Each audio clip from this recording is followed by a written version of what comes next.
So I think critical thinking is a profound idea. We're obviously not going to spend a ton of time on that today, but ultimately we live in a world where there's high influence. Now our brain isn't supposed to process all the information that we get exposed to on a daily basis. And so what it does is it causes shortcuts, right? And often that leads to kind of a tribal instinct to follow a crowd or follow a group and adhere to their principles, even though you may not agree with all of them, right? You may agree with 80% of them or 70% of them, but for fear of getting thrown out of the tribe, right, you subscribe to all of them and try to support and, reinforce them in your behavior. So the idea is like this is how we're living today, and when we see an ad or we see a video or we hear about something in the 401k open enrollment period, and this is what you're supposed to do, this is what you're supposed to do, all of that resonates, and most people typically follow that path. So we are all part of multiple systems. That's a financial system, okay, and the majority of Americans follow that. But looking at the results of America, it really isn't giving people the financial freedom that they thought it would give them. And I'm assuming that's why you're here, because E.F. Hutton subscribed to a system. Dave Ramsey subscribed to a system. We're going to talk about Nelson Nash, who founded the infinite banking concept, and how he subscribed to a system as well. And those systems didn't work. And when those systems don't work, you look elsewhere. So what's most likely happening with you right now is you're looking elsewhere. You're looking at what are the other options because the system I subscribe to isn't working for me. So Nelson Nash, this is the foundational story. First off, I was in a mastermind group with him for several years early on. You had to actually prove that you owned a whole life and used it, and according to his precepts and principles. So I had to submit all this stuff. I don't even know if they looked at it, but I was part of a group, and we got to really understand where his mindset was, and a really sharp individual. But his story started with, well, why don't you tell the story, and I'll kind of fill in some gaps. Well, Nelson had, very similar to my world again, he had a large, first he was in the banking industry, and seeing how that kind of played out and how they really became predatory on him when he got on the wrong side of some very high interest rates, which almost took him out, his farm. He was in forestry, so almost interest rates spiked. It was right. just like an unknown Spiked thing. up. Paul Volcker, spiked interest rates. Same thing that took us down at the exact same time. All variable loans, and so you're put in a situation where it's like, I'm gonna go bankrupt. I'm gonna lose everything. But he used to be part of an industry that for years, I tell people all the time when I say we had variable interest rates on our farm, the first question they look at you like, why would you do that? Well, it was the 70s and 80s that taught people in the modern world that was a bad idea. And Nelson Nash was in the banking industry and he didn't know it was a bad idea. And so he saw how possessive they were and how ruthless they were. And so he had really a desire, a need, an inner core need to maintain control of his own financial situation, which really bore out this concept of infinite banking. He also had, though, as a result of this, a very large distaste and a desire never to deal with banks. And that's really not something that we've adopted because, again, we didn't have his experience. But again, the trauma led to him having that experience, because obviously when everything's great, banks are your best friends. When everything goes sideways, they're your worst enemies. Yeah. Okay, and he had access to a policy loan or loans against the insurance that he owned, which ultimately helped bail him out. And it was a provision that he didn't necessarily ever pay attention to or take into consideration, but given that traumatic event, it became his safety net. Yeah, pretty common for the time, I think. There were very few loans that were being used by most people. Yeah, so now let's go to your story, and then I'll go to my story, because there's a common theme here.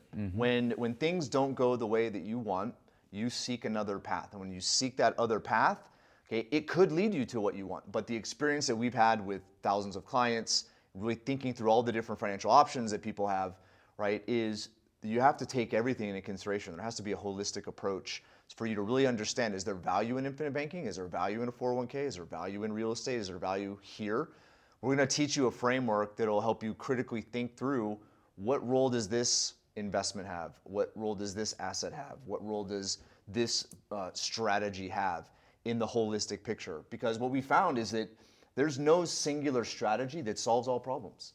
Okay, we've obviously helped people with a lot of insurance policies over the years, and there's a lot of people that don't have them anymore. There's a lot of people that had other things going on in their finances that they weren't paying attention to, which caused a ripple effect and caused harm to the rest of their financial situation, including their insurance policies.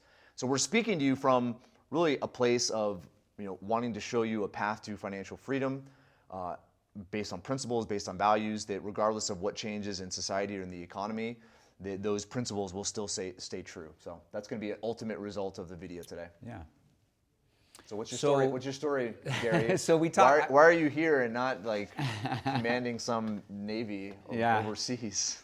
So I talked earlier about losing the farm when I was a kid, and so I'm a teenager and I'm putting food on the table by doing odd jobs, and I hated being poor. I hated, frankly, in my young, immature male brain, I hated being around girls that I wanted to impress and having hand-me-down clothes and being poor. So that was my drive in the early years. And so I sought that famous, safe, secure W-2 job.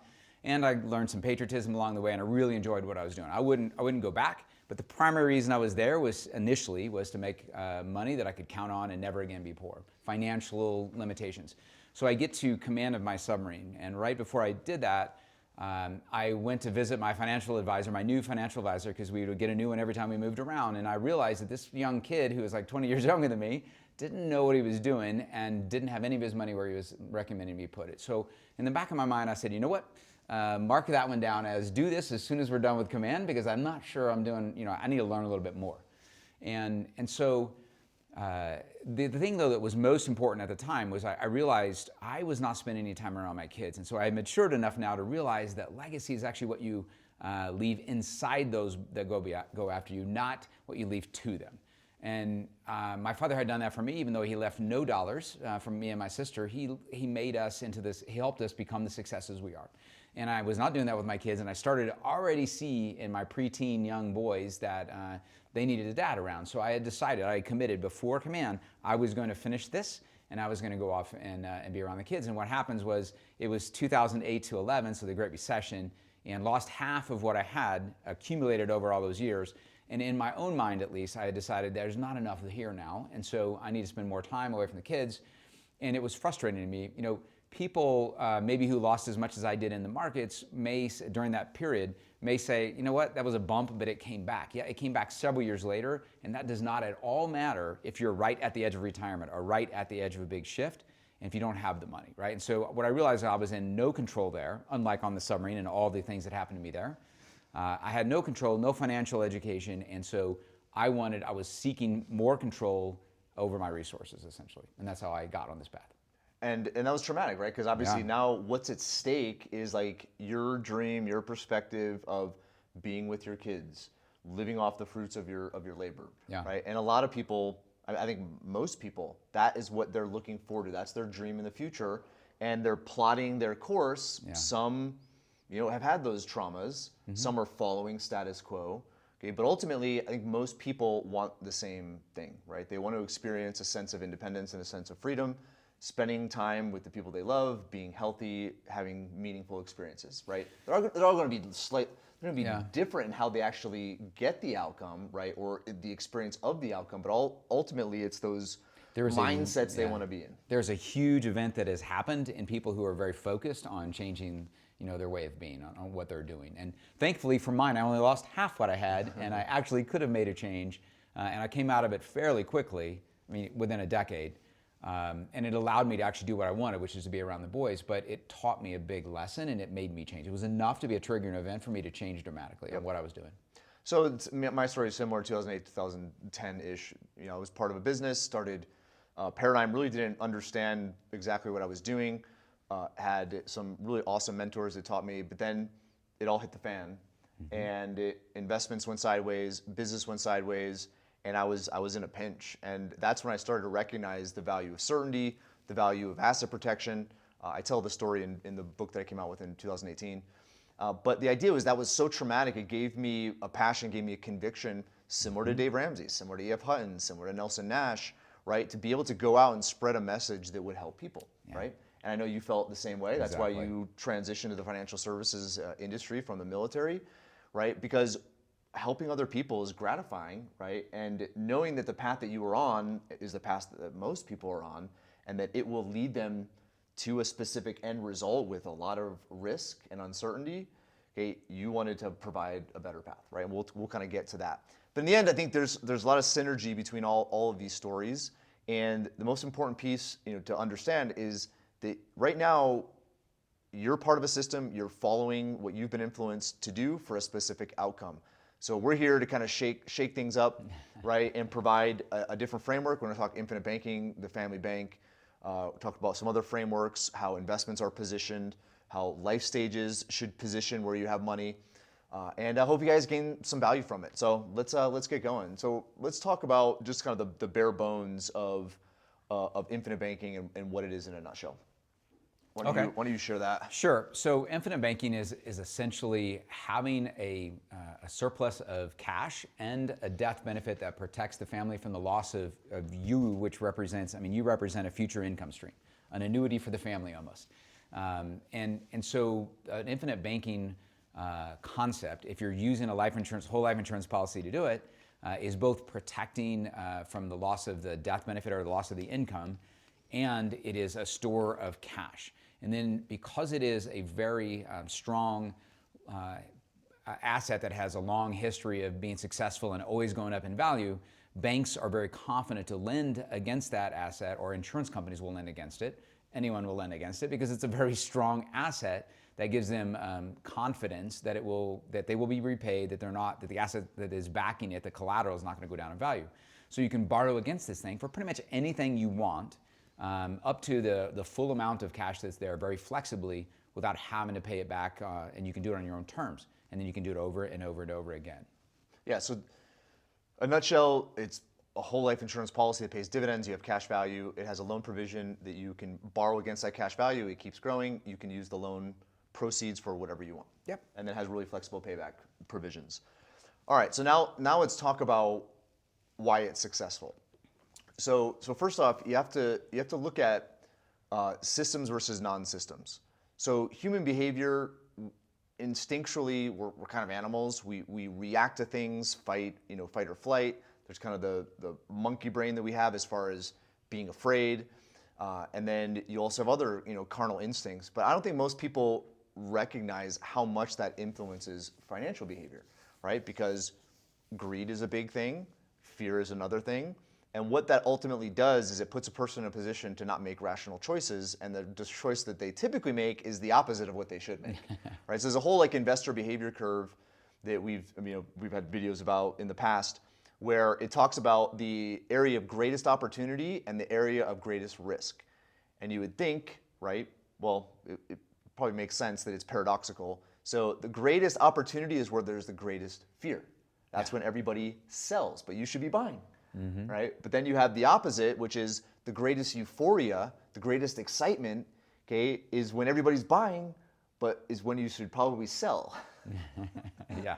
Right? So the idea of our human instincts, we've known this for thousands of years, that we're erratic, we're impulsive, we can potentially cause harm to others, we make mistakes, we get in accidents. So this is why the government systems exist, military systems exist to protect human rights, okay, and really protect ourselves from each other, okay. So these are good systems. So systems thinking is actually a scientifically proven method of controlling and what we like to call it is optimizing, because there's obviously systems to control people, right? And that's not good because people do not want to be controlled. We want to be free. Okay, but there are systems that have been created, specifically founding documents of the United States, right, that really promoted a framework, just given a lot of political experiences in the past, of how to create a society that would thrive. And so a lot of the founding documents had those principles in there. But systems thinking became this way in which scientists figure out, okay, here's a group of people, here's a group of people. Systems thinking allows people to actually grow, thrive, and not harm each other. So the family bank, so let's start with infinite banking. Infinite banking is a system. So let's talk about why banking works. Okay, so a bank, it's one of the oldest financial systems that's out there, right? So you have essentially a bank, right, that is the steward of capital, mm-hmm. right? Then you have a depositor, right, a saver, and then you have a borrower. Mm-hmm. Okay, so let's talk just briefly about how that system works, and then I'll get into why it's a perfect system. Sure. So the bank is the safe place that stores and stewards the money, And the depositor is somebody who wants for security to put the money in the bank. And then in our modern system, the bank will also pay them some interest to put their money there. So why would they do that, right? Well, the reason that they pay money to have the money, to attract the money to be deposited, the reason they pay interest to have the money be deposited into their bank is because in today's world, you can turn around and lend it out. And with fractional reserve lending, you can lend it to 9 or 10 people or more. And so if you can lend it and get a little bit higher rate, but with multiple people, it incentivizes you heavily to borrow or to pay interest to borrow the money from the depositor. Yep. So now let's talk about why it's a good system for the saver, a good system for the borrower, and a good system for the bank. So let's call borrower first, right? The depositor. So a person that puts their money in a bank, right? In theory, it's to get interest. So they're paid, right, for saving. They're rewarded, incentivized, okay, and plus they have safety, security because it's not in a safe or it's not in the backyard, right? Right. So that benefits the depositor. Now, how does it benefit the lender? Well, the lender, or not lender, the borrower doesn't have to save up to spend money. Right. Okay. They can do something at a bigger scale. Bigger scale and immediately. Okay. Now, they have to pay interest on that. Okay. And there's payment schedules and a system that keeps them accountable so that if they're using the money, they essentially have that accountability structure to pay it back. How does the bank make money? The bank makes money by lending the same amount out more than once. And that's just an added thing. The very pure answer is they're lending at a higher rate than they're borrowing at. Yeah.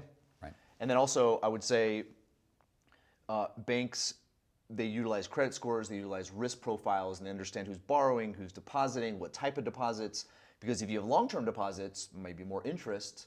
If you have short-term deposits, people can withdraw that money, so the bank can't use it. So they have all sorts of different mechanisms in which they kind of make that spread. Mitigate their risk, something that the depositor themselves, if they were doing a private loan, wouldn't be able to do. Exactly. And then they're also very heavy into the legal system, right? During 2008, 2009, I didn't realize how in tune they were with the legal system where you get judgments and bank account closures frozen. They're intertwined, so if you default, like all the dominoes fall and the bank is the one that is usually protected. So all the documents you sign whenever you do a loan, not to protect you, it's obviously to protect banks so that in the event of default, they have a series of things that they do to get back as much of the capital they lost. Yeah. Okay, so that's the system. It's been around for thousands of years. Okay, and so it's proven it's perfect for the depositor because it rewards them. It's perfect for the borrower because it rewards them, but also the system keeps them accountable, right? And then the bank obviously makes the spread. So those are the fundamental principles I think that go into infinite banking. But even what preceded, and this is why because infinite banking is like its own proprietary term, and so we use the family bank because the family bank is a concept that's been used by generational families to integrate these same accountability principles. So let's just address those first. So if a family like the Rockefeller family who has billions and billions of dollars, how do they keep their heirs accountable? Okay, because they're not the ones that earn the money. Okay, they're the ones that are the beneficiaries of the money. Right. Okay, but how do they keep them accountable so that they're not squandering it and cease the perpetuation of that legacy? Yeah, so they just put a system in place that is a process where sometimes a board or a group of beneficiaries have to vet the idea of borrowing from one individual. So it's really doing a loan application. And in there are questions like what's it for? How do you know that's safe? You're not going to lose all the money. And how are you going to pay it back? I mean, will the venture that you're going on here pay it back? And if that specifically won't pay it back, what else do you have going on in your life that will pay it back? Yep. So now let's go to, most everybody here has dealt with the bank. So you're part of the typical banking system. You've deposited, you've received interest, you've borrowed and paid back and paid interest. You probably haven't been that banking function though, okay? So let's talk about the role that most people aren't playing, because again, I'm just gonna repeat this. We're part of a system and it's an intentional system. Okay, so banks are successful because they need you, they need me, they need businesses to deposit money and borrow money, and they make out, there's bankers that make out really well, right? So they benefit from the system that you are a part of, but essentially you didn't create that system, you're just a player in that system. Right. So let's talk about like the banker and making that spread. Yeah. So we talked about earlier that the bank is in a very good position and have set up systems to ensure that they are, some of it legal, but from the perspective of us playing banker, we need to go into this with the same concepts, the same mindset. So how are we going to pay it back? What's the appropriate interest rate to pay it back? And then, based on that, is this still a good use? Is this still a good investment I should make if I need to pay back at an interest rate with a cash flow? Is it the right fit for what I'm going to go do? So you're going through the same process that a banker goes through before they decide to give you a loan of their money. Yep. So I think the infinite banking in a nutshell is you benefit from all three roles, not just the two roles that you're typically a part of. Now it's an intentional system, right? So you choose into it, and when you choose into it, it helps keep you accountable.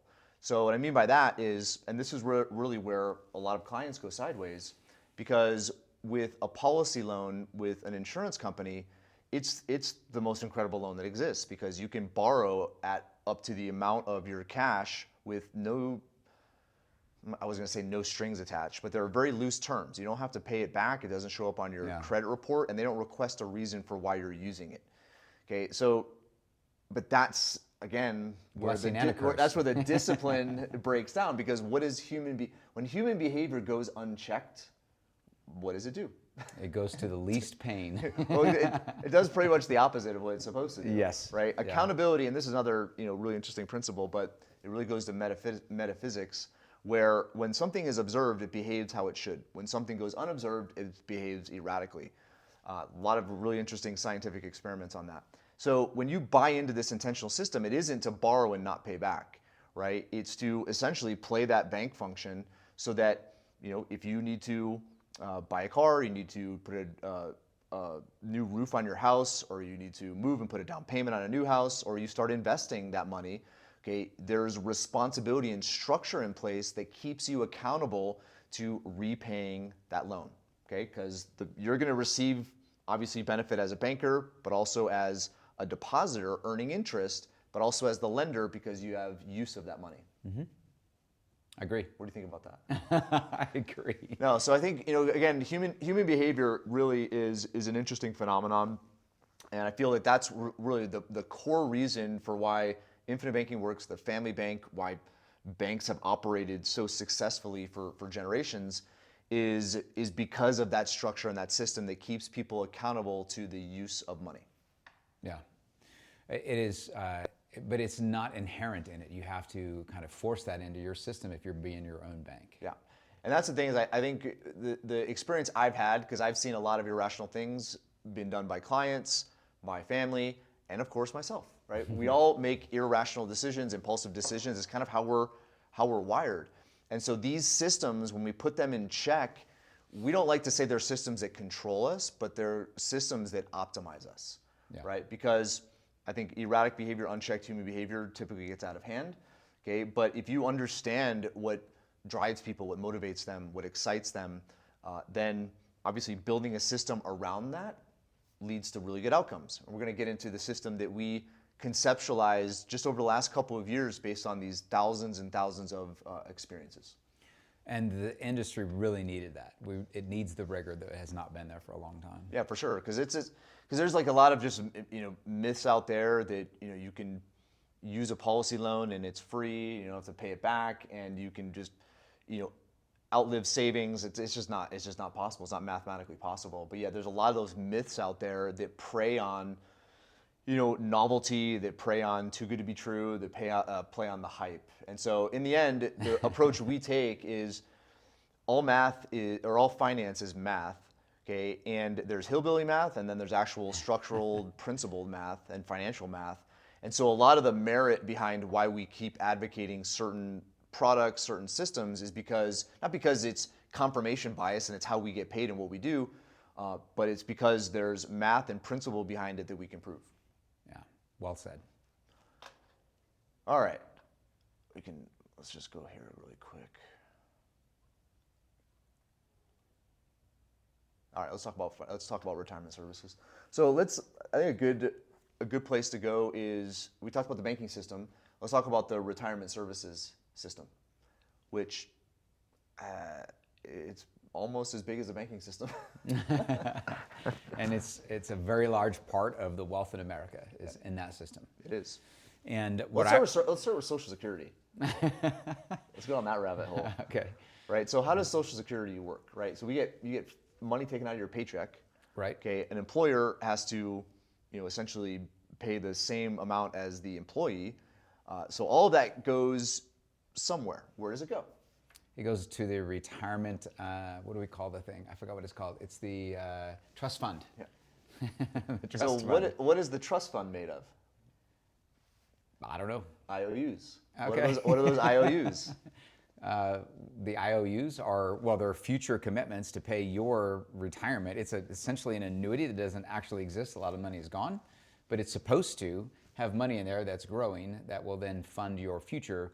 The concept is that there will be more workers in the future to fund your retirement, and then there'll be more to fund their retirement, and it's not growing that way. So it's fundamentally, you put money into the system, the government puts a security, which is a treasury or a government bond. They spend your money, they replace it with those IOUs, which are future, promises to pay future obligations. So that's the first part of the retirement system, which is kind of messed up. It's like, here's all my money, and you spend it, I'll just pay you back later with interest. And it's like, okay, I mean, in theory it makes sense, but right now, is Social Security working? It's not, but actually it's truly, like if you go to ChatGPT and you say, what do you call a system where a person puts in an amount of money and they're received a promise of far greater money than that, because other people will be contributing as well. That's called a Ponzi scheme. We like to take the definition. I know. So anyways, we could spend more time there, but that's I would say, foundational piece of the retirement system.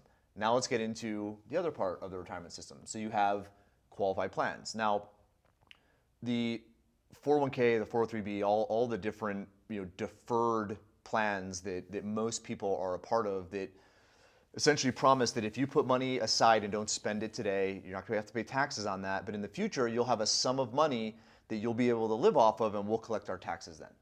That's kind of how the retirement system is set up. Defined contributions, they call them. Yeah. And I mean, on the surface, it makes sense. But if you look at who conceptualized that system, it was the financial services industry. An individual who wanted to save for their future didn't come up with it. It's essentially a system in order to get people to send money there. And again, all systems have, it's not like you don't have these like parasitic, I mean, obviously there's some parasitic systems out there, right? But we're not talking that these are purely parasitic systems where they're just taking from you and taking and taking and taking and not giving anything in return. But typically what they're getting is more than what you're getting in return. So I think the financial services industry is set up that way, the retirement services industry, because you're giving money into this fund. That money goes to, let's say it's a mutual fund, which is in a company that went public, so now you own part of the equity. Okay, you bought that equity from somebody that owned it previously, and it could have been the founder. It makes all the sense in the world when you really look at how businesses do an IPO, or an initial price offering, or public offering, and the money they make and the leverage that they get. It makes total sense in the world why a company would start out private and then go public. Sure. Okay? And now you have this huge amount of money through these mutual funds and other funds that come in, right, that pay for that. Okay, so now you own that equity, so it's benefited the business owner. But then you have fund managers, okay, and they take fees off of that. Then you have essentially some compliance and other roles that play a part in that whole system that take money and take fees off of that. So essentially, you're putting money into a system that takes money immediately and funds whatever their business is, and then the promise is that there'll be something for you that's even greater than that in the future. So how's that played out? Not well.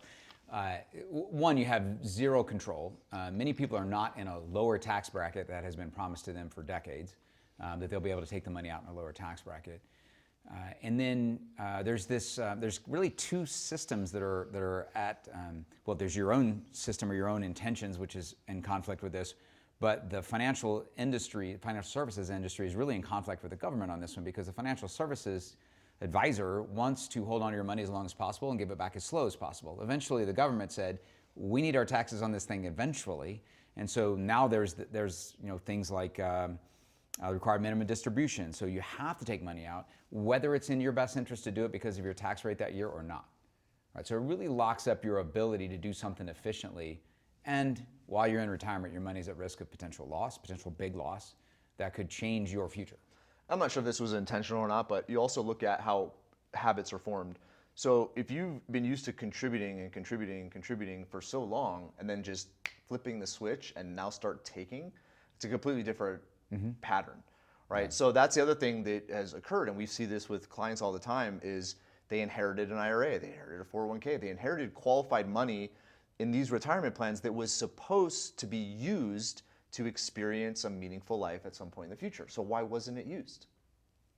I think we could go speculate on that, but I think human behavior will tell us, right? Because if you're used to doing something for so long and suddenly you have to switch that behavior, especially 180 degrees, it's not an easy task. That's why I love the idea or the image of growth, the growth phase, growth stage of your life as being climbing this mountain. Because you're aggressive, you're working hard, you're confident. Yeah.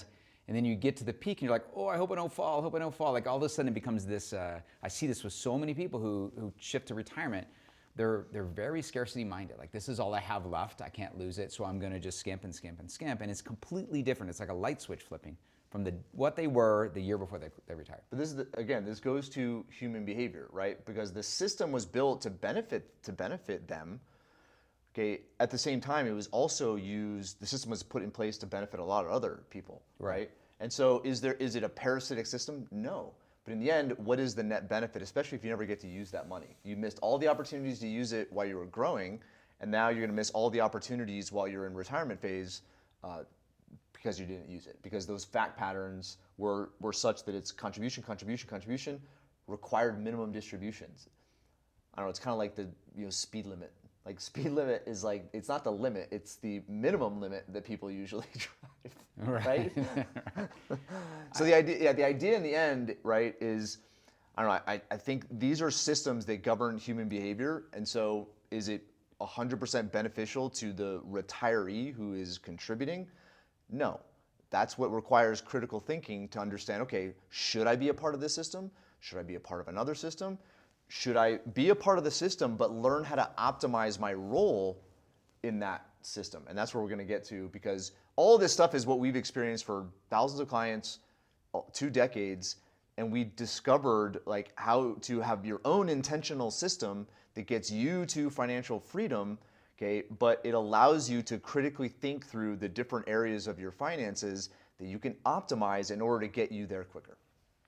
I think one of the most, as we mentioned before, you're in a system, we're all in a system that we didn't design in most cases. Infinite banking, family bank allows you to be in a system that you designed. Yes. And I think most importantly is most systems that you're in that you didn't design, you're not 100% aligned you're not incentivized exactly like everybody else that's in the system. Your advisor is not incentivized all the time the same way you are. I mean, a lot of things are aligned. If the advisor helps you make more money because they pay a lot of attention, then the amount goes up and they make more fees. You're in a better situation. But when you get to this, there's a lot of ways in which you're not aligned, but just fast forward to I'm in retirement now and I want to take out more money, you're going to be feeling this constant pressure to not do that. What if you run out? You're withdrawing more than our little tables say you should withdraw. And I'm not saying they're all intentionally doing this, but they have, the financial advisors have become convinced that you need to be super conservative, not live the inspired life that you had intended, so that you can keep more money in their hands. Yeah. Anyway, hope you guys get the point. Like, do you want to go down to the healthcare system route? No. Okay. Let's just touch on it briefly. Okay. All right. So healthcare system, it isn't preventative, right? It's all responsive, right? And so I think that's the first thing to understand is like, especially these days, like we have all the information in the world to be really healthy. Now, obviously there's anomalies and there's things that happen because, this, that, or the other, our what do you call it? Our DNA, our parents and grandparents, and kind of how all that kind of could affect, tendencies to have, different ailments. But for the most part, we know how to have vitality, we know how to have health. I mean, there's millions of books written on it. But the healthcare system, right, I think influences people to react and not prevent. So anyway, it's kind of it always is the opposite. Well, the reason I didn't want to go down this is because I look at things from the perspective of all the parties in here, the people who are in this partnership with me, are in this transaction with me, are our interests aligned? And if they're not, especially if they're opposite, you could be in trouble. And so Big Pharma is compensated most when we're sick. And so that is, and we want to not be sick, and financially they want us to be sick. That's not good. Do you want to do politics? Or religion? Patrick, or religion? You're actually trying to short my life. I know. But you can apply the same principles, right? I mean, so just take a step back now. Now that it's kind of like the Matrix, where you've taken the red pill, and you just start to look at all the different systems that you're a part of. Now, I'm not saying they're good or bad. I'm just saying you're a part of it. So what we've done is we've kind of stepped back and we look at the successes of clients, we look at the failures of clients, we look at our own successes, our own failures, our kids, how we govern our families, how we govern businesses, and then we essentially realize that there are pieces of good in all of them. There's pieces that are good in infinite banking, but there are missing pieces. There are pieces that are good in the retirement system, but there are missing pieces. There are pieces that are good at the banking system, but they're missing pieces. So what we tried to do, and this took years to do, is really step back and say, okay, what are the common things that will not change? Okay, what are the elements of finance, the elements of human behavior that are, we can bet that they're going to be constant regardless of what happens with AI, what happens with markets, what happens with banking, what happens with jobs. What are the constants that will not change if that starts, as life starts to evolve? And so that's what we built our framework on, right? So we call it the 4-3-2-1 framework. The family bank concept is instrumental in this framework. But let's just talk about what we mean by 4-3-2-1, and then there's going to be some information you guys can get to learn more about it at the end.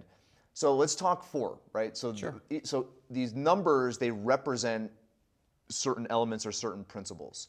So the first, so 4 represents 4 outcomes or 4 dimensions that really we've discovered that no matter what a person's goal is or what they want to achieve, these 4 dimensions are one of the outcomes. They're one of the states of mind that paying off debt, getting a good job, moving to your dream house, they produce certain states which we are calling dimensions. Do you want to talk about the dimensions? So the 4 dimensions, nicely said. To me, I think of them as how healthy am I, how much progress am I making towards my ultimate goal of being completely free, financially and otherwise. And so you start off with, and these 4 dimensions are actually all success, right? There are things that happen before success, like I'm homeless or I'm bankrupt. Those kinds of things we're not talking about. We're talking about a place in which you are in a position where you're doing okay and you can move forward. So financial certainty is the first one, and that is where, again, you have confidence, you have a safety net. You can survive for a period of time after a crisis occurs. It's not perfect, it's not what you want. Maybe you do have a sleepless night here or two, but it is not every night, right? You're not at the brink of going over the cliff financially.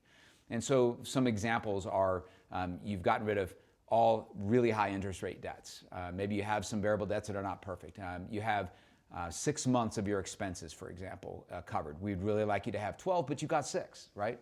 And so, and you have a relatively stable cash flow, which is most of the time you. It's your W-2 income. You're still needed to provide subsistence for the family. And then from there, you get to vitality. And financial vitality is a little bit stronger than financial certainty. You have a clear mind. You're starting to dream a little bit about what's coming next and how can I get to that point. You have confidence. Where perhaps, confidence. Like I don't have to work perhaps. I have more reserves. I have none of that high interest debt. I have a positive cash flow that I'm able to start savings. And then you go from there into independence.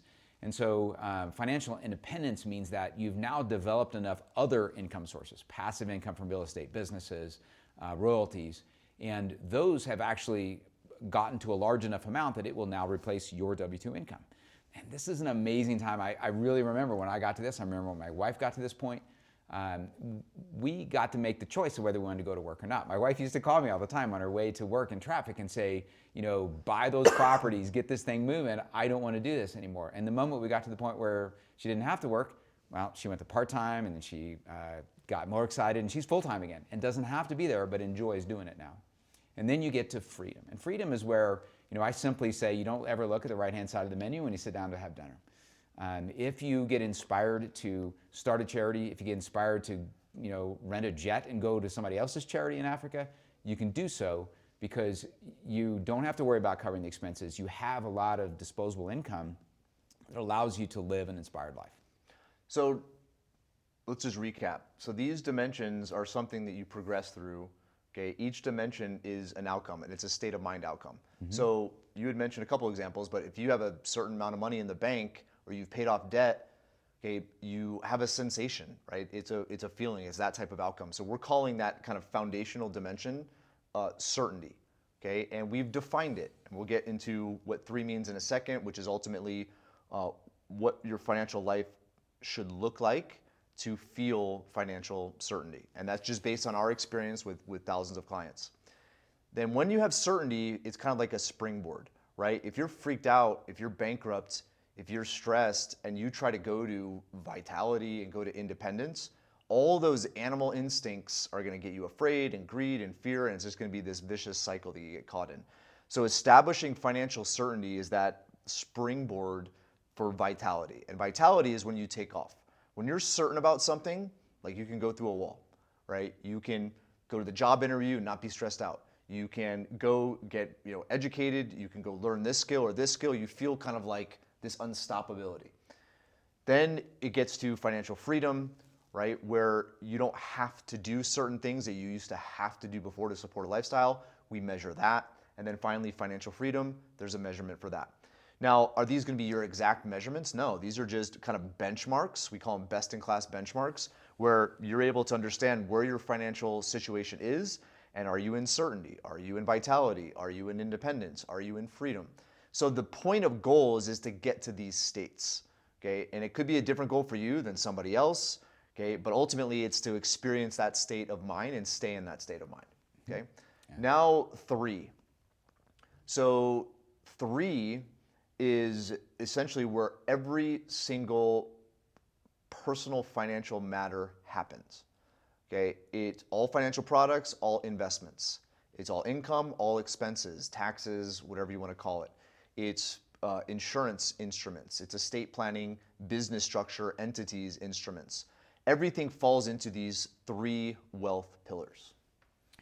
So the pillars are cash flow, and then on the other side, your asset allocation, or just the accumulated wealth, the net worth, and what makes that up.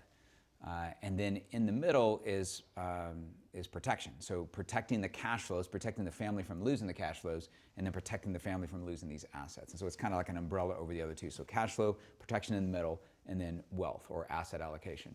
And so we get into things like the hierarchy of wealth and how are you holding these assets and how much risk does that bring on. On the cash flow side, it's, how much have I saved up? Do I have enough to cover my expenses for emergency fund? And what is my cash flow? How much do I hold on to at the end of every month? And so these pillars, kind of like the legs of a stool, how stable is this? And I really think of it as like the blood test. So you've watched movies, maybe you've been on one of these treadmills where these people, where the athlete is just all is all instrumented, right? All the wires, right? All the wires and everything. Mass, and so if you imagine, the guy starts and he's really out of shape, right? But they get him to where he's able to make a mile, without like falling off the thing. Well, that's like financial certainty. Like you could actually run a mile. Great job. Well, these instruments are measuring things, and those are the 3 pillars. Those 3 pillars are saying, okay, he's feeling this. This is what it looks like, right? So then you can reverse it. You can say, if you get to this, you're going to feel like that. Okay, so let's recap. So the first pillar is cash flow. So that's where pretty much everything starts. So cash flow is money in and money out. Mm-hmm. And you obviously want to be positive, more money coming in than going out. Okay, so there's obviously ways to measure that, but it's a principle of life, right? Contributing more than you take. If you look at a forest and an ecosystem, if you had something that just took and took and took and took, it'll kill the ecosystem. So an ecosystem, like a tree, it takes from the soil, but then it bears fruit. Okay, you look at the human body, we take in food, which is energy, and then we expend energy in our different activities. And if you have more energy being expended than consumed, what happens? Okay, you stay in pretty good shape. If you have more energy consumed than expended, what happens? So it's pretty common principles, right? So these are principles of life. So cash flow, money in, money out. So when you create value for somebody else, they pay you. So most people don't consider money coming in as that. You are going out into the world, you are creating some sort of value, you are getting paid for that value.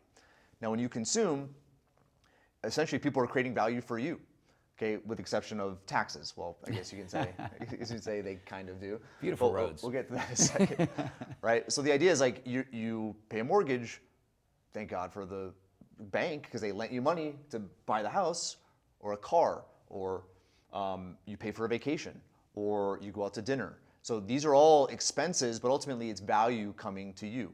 So again, you want to keep that healthy. And so really looking at income optimization opportunities, how do you get more income? That's a strategy. If you look at expense optimization, it's how do you pay less taxes? Okay, probably the expense that you don't choose. Every other expense you typically choose to pay.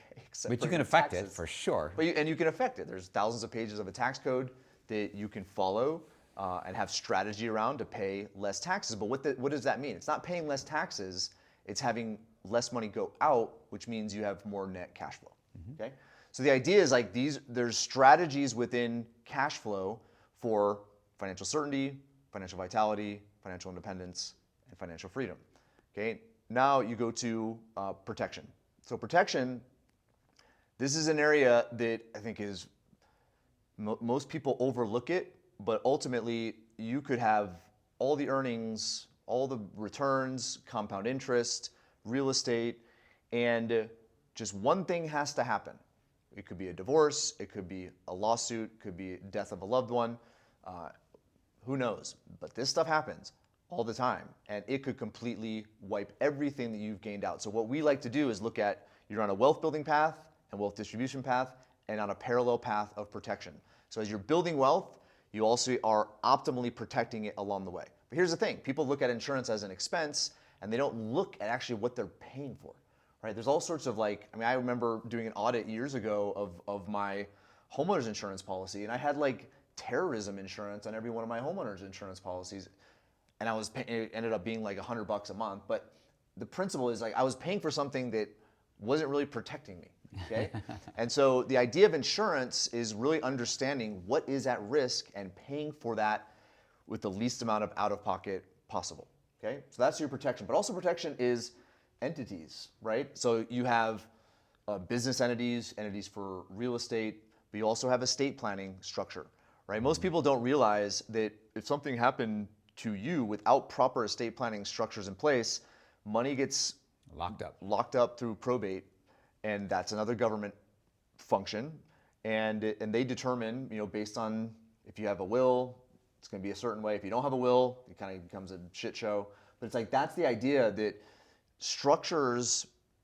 protection structures are to protect income and assets from the unlikely but improbable but potentially. I don't know what the well, I wouldn't say it's improbable. It's going to happen. You're going to have an accident. You're going to have something, but probably whether not when you your think. cause or something that happens to you. It could be a health thing. Yeah. I mean, nobody goes throughout life unscathed, right? It just determines, okay, how at risk are you when that scathing happens? Right, yeah. Okay, then you have wealth, right? So Gary brought up that not all assets are created equal. Not all assets play the same function. Okay, and so we, years ago created the hierarchy of wealth, which is a way to organize your asset allocation, not based on what some financial planner tells you to do, but based on the degree of risk that it has, and also the degree of control and influence you have over it. Because there are some people that I know that got into cryptocurrency really early. We have clients that have done that really understood what was going on, why, what the structure was, and they killed it, okay? But there's others that got into it, and it was the whole investor behavior curve, right? It's all the euphoria, bought, it tanked, and then they sold at the bottom, that happens. That's not just cryptocurrency, but there's a lot of other examples of that pre-crypto. But the idea in the end is like not all assets are created equal, and not all investor is the same. Okay, so if you own a stock, and you don't necessarily have the Warren Buffett, Charlie Munger merit behind it. It is not the same risk asset. Okay, there are different degrees of risk just depending on the investor. So we created this hierarchy of wealth. It was inspired by Maslow's hierarchy of needs, where you want to get your physiological needs met first, then your safety, then your relationship, then your self-esteem, then self-actualization. Trying to get self-actualization without those basic needs met is not going to end up well. So what we did is we started to categorize where assets fall based on just simple questions, simple criteria that you answer, so you can determine what percentage of your assets is in this tier, this tier, this tier, and this tier. Why don't you explain maybe the nature of tiers? So it really is about the level of control you have, and that tells you how much risk you're taking on as a result of that. And that's fundamentally different than the way in which somebody who's only really focused on one asset class or one way of interacting with their resources, like a financial advisor is really looking at, okay, stocks, bonds, and mutual funds, but it's really about stocks. It's about lending, it's about buying a share of something, some equity, and giving somebody some money for it. But you're so far removed in almost every case, unless you're Warren Buffett, that you've taken on a tremendous amount of risk. And it's not about which stock you have or which real estate or rental property. I mean, you could buy a property in a bad area of town, and I would agree that that's worse than a property in a good area of town. But let's take that same property that's in a good area of town. It's a good property, but it still matters how you interact with that property. So the bottom is the foundational tier one asset, which is guaranteed, safe, and liquid. So it's not so important how it grows. It's that it will be there when you open the lid or when you pull the fire alarm and you need that money, it's going to be there. That's what really matters. It's certain. It creates a certainty in your entire financial world. And so it plays a huge role.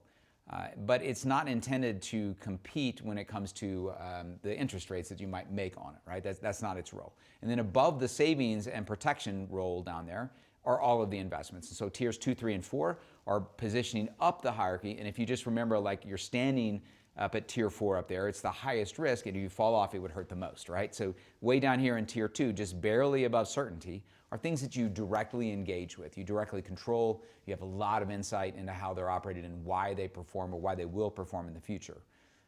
And so therefore your risk is low. And that's as your own personally owned real estate, it's your own businesses, investments you make in yourself. So things that you have a lot of control and insight on, very low risk. Above that is something where you're indirectly involved. Maybe you're lending the money to another person, you're investing in somebody else's deal, but very passively, so you don't get to make the decisions. And so in that one, you've taken on more risk. If sometimes when I get kind of cynical about it, I say, yeah, that risk walks around on two legs, and they might have bad character, they might not know what they're doing, but the risk came from handing your money to another person. It's not, it could be the same property. You may have lent somebody else money to buy the same property you were going to buy. Your risk is higher because you're in less control. And then simply you get up to tier 4, which is truly speculation.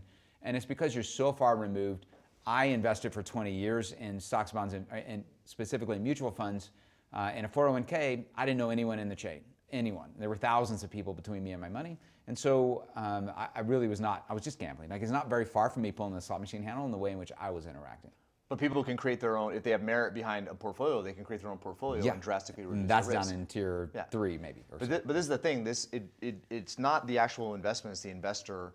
And someone who understands 10K, they understand the future trajectory of this specific business and who's on the board and who's the CEO and who's this role and are they optimizing and innovating for the future.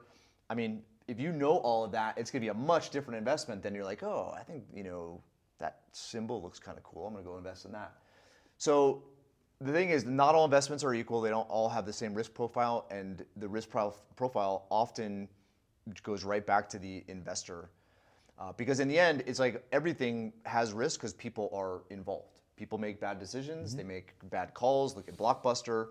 You just got to really pay attention to how much control do you have based on the merit, experience, behind your decision making. If it's trusting somebody else, that typically is a much riskier asset. So what we've done is we have 4 tiers. So the top tier is the most risky asset where you have the least amount of control. So there's a certain percentage that we consider healthy, 5 to 10%. Then you have tier 3, okay, which has a little bit less risk, a little bit more control. Okay, we have, I'm blanking on percentages. I usually go the other way around. On 3 or 4? On 3. Yeah, so 3 is 15 to 20. Yeah, 15 to 20. And then you have tier 2, which is 30 to 40, and then tier 1. Also 30 to 40. Yeah, so all these, if you really look at like how we came up with these percentages, you look at the holdings of Berkshire Hathaway. There's this concept called the family office, where these kind of investment conglomerates, and you look at their asset allocation, okay, and their percentages are very similar. You look at big insurance companies, their percentages are very similar. You look at banks, their percentages are really similar as far as like a healthy asset allocation. Individually, what we've done is we've evaluated lots of portfolios, lots of investments. Most people lack the tier 1 and tier 2 capital. Why? Because what most people consider as assets for those tiers are low interest assets. They are making less than inflation. Okay, so what most people do is say, okay, I don't want that, so therefore I'm going to invest in these higher risk things. Exactly.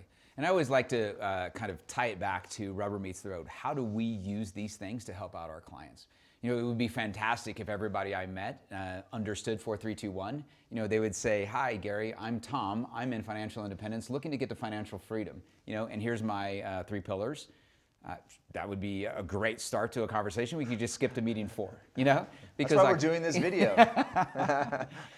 But specifically the hierarchy of wealth. So it interacts directly. I mean, it is part of the 3 pillars, right? So cash flow, protection, and wealth. And when we look at the wealth or the asset allocation, you look at the hierarchy of wealth and you immediately can see, wow, there's a lot of risk in this. For myself personally, all my money was in the markets and I was completely removed from it. So a majority, like 75% of my family's net worth was in tier 4 in the way in which I was interacting with it. And so when I talked to this young man who had control of 75% of my wealth, I thought, oh, I might want to think about this because it's a large part. And I was compelled, when I lost half of it, to pull it down into real estate. I didn't know Patrick at the time. I didn't understand this concept of hierarchy of wealth, and it actually didn't come out until 7 years afterwards, but we were talking about it. Yeah. And so it immediately, once I got that concept, I realized what I was doing was feeling very nervous about not really actually having control, and being introduced to that in 2011 when I lost half, realizing that I wanted to be in a position of control. And I couldn't really express this in hierarchy of wealth, but that's what I was doing, and now I understand it better. So we look at, how I operationalize this for clients. I'll get a phone call or an email from a client. I want to start this business. I want to buy this real estate. I'm going to send my kid to college. How should I fund this? Oh, actually, typically what comes is, I was thinking of borrowing against the policy to fund this. Is that a good idea? The answer is always maybe. Are the 3 pillars accurate? Do we need to adjust anything? And if they are, then I just go look at hierarchy of wealth and the 3 pillars and say, you know what? You might consider borrowing against your rental property, or you might consider selling some stocks, or maybe yes, you're at 50% liquid in tier 1. You can absolutely use that. It's probably the best use. So it's how we make recommendations. It's how we help clients stay on their path. Yeah. So let's just recap, because the 3 pillars, they position you to progress through each of the 4 dimensions. Yeah. Okay. And so if you're in certainty, the alignment of your 3 pillars is going to be different than if you're in independence. The blood work looks a little different. Blood work looks different, and obviously getting to financial freedom, it looks much different. Okay. So the profile of a client's holistic financial life is measured and encompassed in those 3 pillars. Okay, so the idea is once you know that, it becomes a diagnostic to optimize. If you know the blood work, you know what amino acids they need. Then okay, we should focus more exercise here, or maybe less train. So when you have a blood profile and a physical for a human body, that creates the expert's roadmap of how to optimize based on where you're at right now. Yeah. Okay, same idea when you essentially have your finances evaluated within this framework. Yeah, exactly. Okay, so now let's go to 2. So 2, kind of referenced it before, but there are 2 life stages. The majority of financial services industry is all focused on building. It's not bequeathing. It's not distribution. So we identified that there is like a wealth building stage of life and then a wealth distribution stage of life. Now, this could change, and I've been really thinking about this. You could build enough wealth, right now, at 40 years old and have all the calculations in the formula based on our model and know whether you can live off of that the rest of your life. If you know what the rest of your life looks like. Exactly. And that's always an unknown. Yeah. Okay. But there's this distribution where you're living off of money that's been accumulated. That's the idea. Okay. Mm-hmm. And yeah, there's an optimal way to do that. But what this does is it allows for, really an objective framework to determine what is best suited for you right now. Okay. So let's just go through the 2 stages, then we'll go to the number 1, and then we'll bring it home with Family Bank. Okay, so the 2 stages are building or growth stage, where you have a positive cash flow, you're building assets, you're putting those assets in the right location, and you're measuring it along the way to identify what do the 3 pillars look like, and am I progressing through certainty, vitality, independence, and if I want to, out to freedom. And so you're monitoring and you're progressing along that way. You get to a point where either your health or just your age and your desire to only work 5 more years, whatever it is, you've made this decision that I want to pivot into distribution. Now, sometimes life chooses that for you. You are unable to work, or your industry goes out of, it's no longer a thing. Like I was a carburetor repairman, it doesn't exist. And I can't be hired because I'm older, or whatever the situation is, you find yourself in distribution. And when you're in distribution, it's all about not running out while still living the inspired life that you want to live. And a lot of the current solutions we alluded to earlier, a lot of the current solutions are not very inspiring when it comes to don't run out. Not. But the other thing too is, as we were saying before, it's like human behavior. If you're used to doing something for long enough, it's hard to flip the switch. Yeah. This is what we found is like, no, listen, you're 55, you're 60. This is how assets transfer into the wealth distribution phase of life. And this is where, strategy is really important, because some assets aren't meant for distribution. Some are. So how do you prioritize which assets to spend and live off of first? And then obviously there's a lot of different math and formulas to determine what is the maximum amount, just given the circumstances. But the idea is like knowing kind of where that point is invaluable, because the strategies for building are different than the strategies for distribution. Yeah. So, for example, dollar cost averaging. When I lost half my wealth, I said, hey guys, what happened to my financial advisors? And they said amazing intellectual things like, it was a great recession. We all lost money. That was super helpful. They said, you're in it for the long haul. It'll come back. Well, it did, but not in the timeline I needed. And then they said, your dollar cost averaging. You have a beautiful opportunity here we've created for you, or someone created, to be able to buy stocks at a lower rate, and then they're going to get back to where they were, and you will have bought a lot more of them.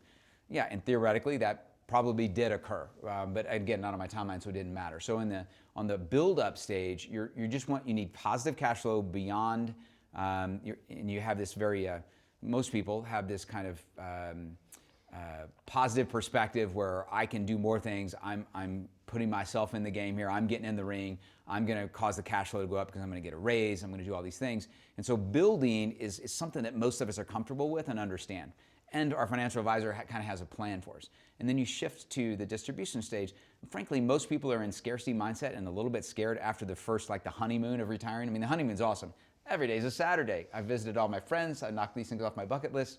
But now I'm starting to realize no one has a plan for me. You're looking around and everyone's looking at, you're playing bingo and you're like, okay, does anybody have a plan here? That's what I experience when I talk to clients who are in that situation. It's not as well defined and as comfortable as it should be. Okay, so let's go to 1. So 4, 3, 2, 1, 4 dimensions, 3 wealth pillars, 2 stages of life, and 1 purpose.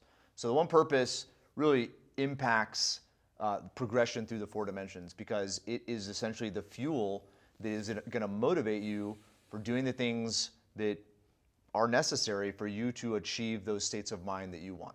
Because human beings, again, these are all just systems of governance, systems thinking, so that it optimizes what you want, lets you get out of life what you want. And so the idea is identifying that purpose is just one thing that we discovered over the years, that there are very few people that can articulate what they want. Now, what they want also changes throughout life, but keeping that as the North Star and really being cognizant of that and what it is and why it is fuels progression through each dimension. I mean, in the end, their purpose is their legacy. It's what they they themselves understand that they are on this planet to do. It's what they are uniquely good at. It's what they want others to remember when they're gone. I mean, that is it. I mean, along the way, the purpose may be different. One purpose may be I need to stop working in 5 years so I can achieve this other thing I want to do in life. So there's kind of short-term purposes. But long-term, it's your legacy. And a lot of times, people misunderstand the concept legacy to be the amount of money I'm leaving to kids, right? Or to other people, or to my church, or my high school, or whatever. And that's not really what we mean by legacy. What we mean by that's an inheritance. That's money that you've given away. Legacy is the ideas, the concepts, the lessons, the experiences that you're able to pass on so that you can kind of progress community and society and the great country we live in. So what the hell does this have to do with the family bank? All right, so let's bring it home, because we went through all this on purpose, really to demonstrate just some of the significance of whole life, also the significance of utilizing certain features of whole life during the wealth building phase and the wealth distribution phase, and then obviously one for legacy. So let's talk about the family bank components, right? So first off, the family bank, the system of governance, okay, what it does is it helps optimize cash flow first. So let's talk about how it optimizes cash flow. We're going to go through just the components of the family bank. Well, so it's optimizing cash flow because it gives you flexibility to adjust with the unknowns that are coming in the future. So you have a storehouse of capital that, most importantly, you're in control of. I talk to people all the time who say, "Oh, yeah, I don't have a bank account. I mean, it's got like $5 in it, but that's okay because I have a HELOC that I got authorized on my house, and there's like $500K in my house." The problem is HELOCs have and will again in the future be canceled when there's storm clouds flowing in and the banks are uncomfortable. So you're not in control of the money. So the first and foremost, if you have a storehouse of wealth that you are in control of, you can generate cash flow just by using that money. But it also opens up a whole lot of other things. It allows you to borrow against it to go start a business that maybe the bank down the street, your credit union or somebody would say, "No, I don't think we need more car washes." So like they're weighing in with their opinion that may upset your ability to generate cash flow and sustain cash flow. So a couple other things that the kind of family bank concept does is number one, we've been conditioned to use debt. Debt is just a part of society. It is influential on asset prices. I don't want to get into like a rabbit trail, but the currency of the United States is debt. Like we live in a debt-based society, so debt is really part of what fuels asset growth in a sense. But what the family bank does is it gives you optionality, because most people, and we mentioned it before, they either have a love or hate relationship with a bank, right? When things are sideways, they have a hate relationship with the bank. When things are going good, bank will lend them whatever they want. So having an option, especially as you're building wealth inside of whole life as one of your assets, you have a loan provision that you can get access to at any time for any reason. Now, this could be to pay for something in cash. It could be to get a better financing rate than you may have gotten with some other option that you had. Okay, so it helps cash flow in a few ways. There's also some tax benefits associated with whole life, so it minimizes tax liability. Trying to think of what else it does. It also maintains a healthy net cash flow. So if you have a net cash flow where it's positive, then you're able to systematically save, and this is one of the vehicles of those savings. Okay? Yeah, so the power of these life insurance policies, of the family banking, the element inside family banking of the family bank is the strength of the cash flow, or strength of the cash value, excuse me.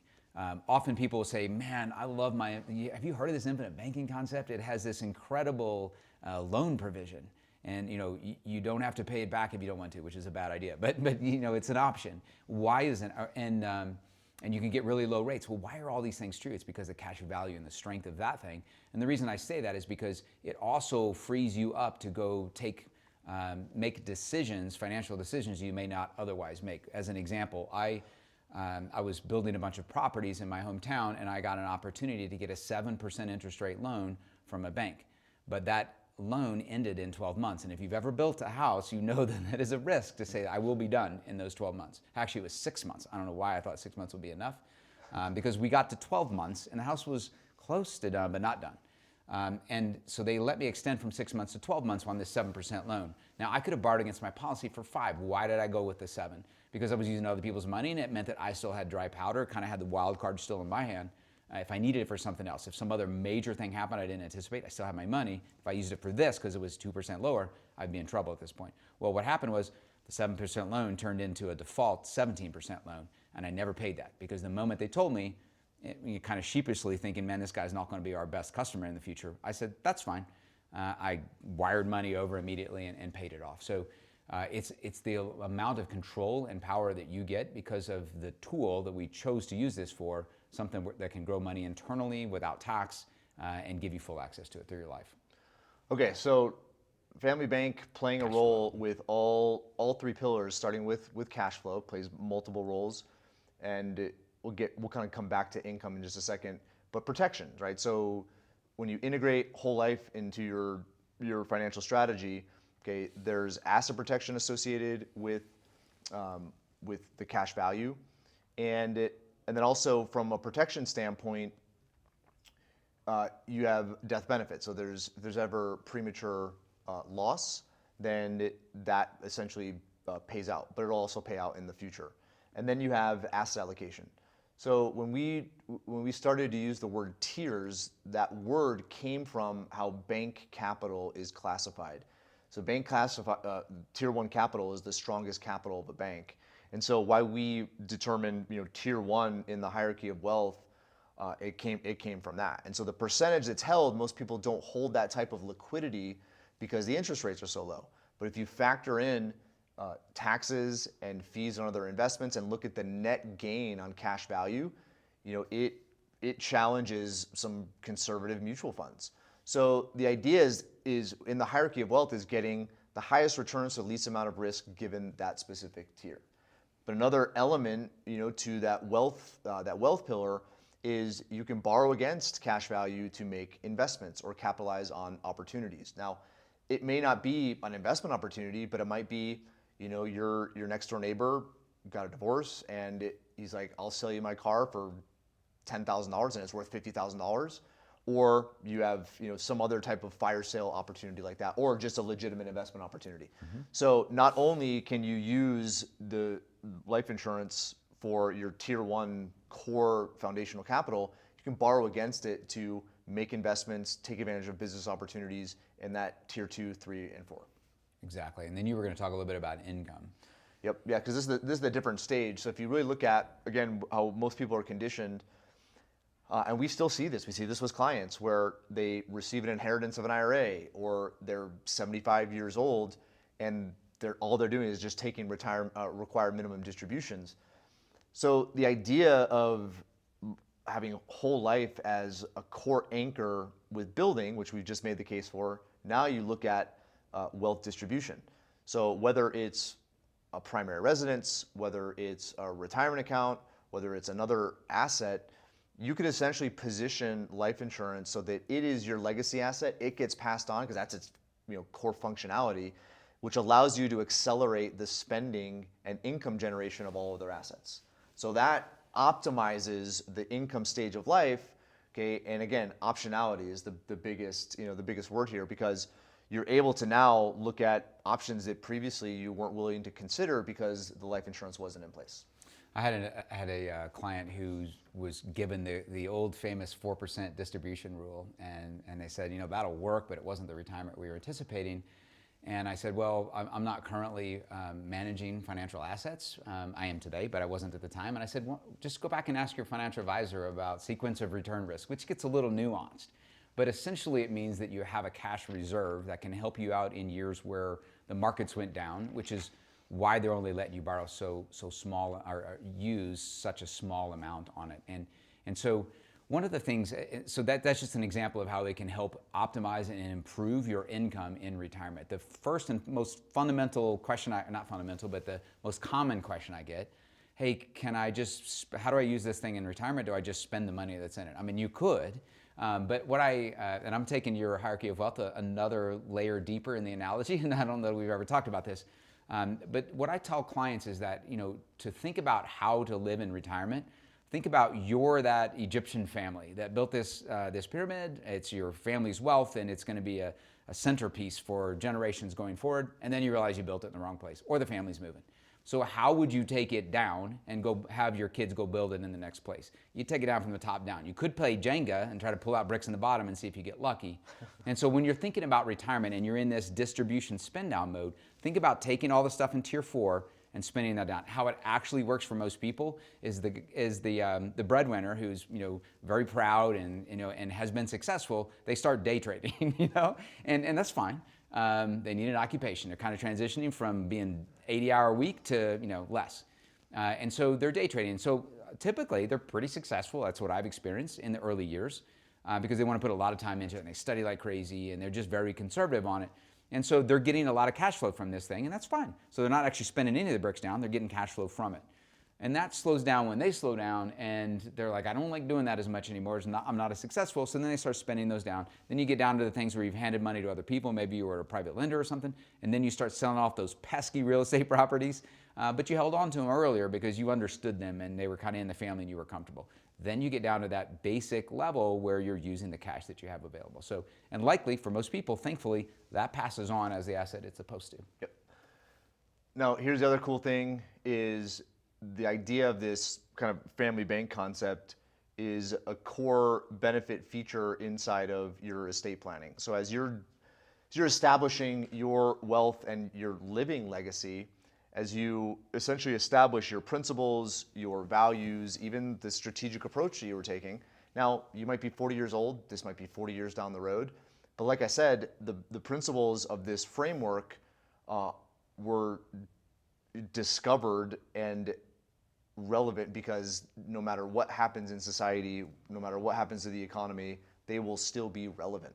Okay, 4 dimensions will be relevant, 3 pillars will be relevant, 2 stages will be relevant unless somebody figures out immortality, and then purpose. That's going to be another factor. So carrying those principles throughout whatever changes in society from generation to generation, it's pretty sound.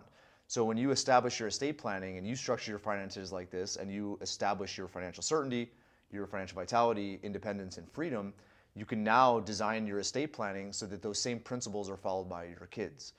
And that's what really kind of creates this perpetual motion as far as you establishing wealth by living a meaningful life today, but then you bequeath that wealth not just with a death benefit, with tax-free death benefit, but also a trust system, a legal entity system that perpetuates the principles you discovered so that your family can benefit from them and not just get a blank check and squander it. And this is where, again, that family bank and the idea of accountability comes into play. I think the 250th anniversary of America is a nice reminder to that topic that there are enduring values, there are enduring structures or systems that will need to be interpreted, but that you can set in a basic enough conceptual form that they get the concept. They understand what we should do in the future. I mean, 4 generations from now, whether my great-great-grandchildren can borrow against the policy and the trust to buy a spaceship, well, it's probably not going to be in the trust that I wrote, but they can get the concept to buy their first car. Well, that's what we used to call spaceships. So, you can evolve this thing like our founding fathers did 250 years ago. They'd never heard of cars, but the thing is still a relevant document today. So hopefully, I think we're wrapping up here. Yeah. This is good. I mean, the reason why we wanted to do this is just to kind of flesh out everything we've been working on the last couple of years. I think this is just going to go on YouTube. But the idea is everything's changing so quickly. Human behavior, or human beings and their behavior is not used to the amount of information, also not used to the amount of change. And so this is where you feel that there's really something special in the principles that have been discovered with this framework. And how you can start to benchmark where you're at and get a sense for what's possible for you. So there'll be some links in the video where you can take a wealth score evaluation. Also, there's some articles and some other material on it, so you can look at it deeper. And obviously, if you ever wanted to meet with our team, there's contact information as well. But the idea here, just to kind of wrap things up, is when you look at just the amazing world that we get to live in, I feel it's unfair that people are conditioned into a framework that is kind of destined to not get them what they want. I believe that we just live in this amazingly abundant world that's continuing to innovate, and there's so many things that are exciting, obviously scary too.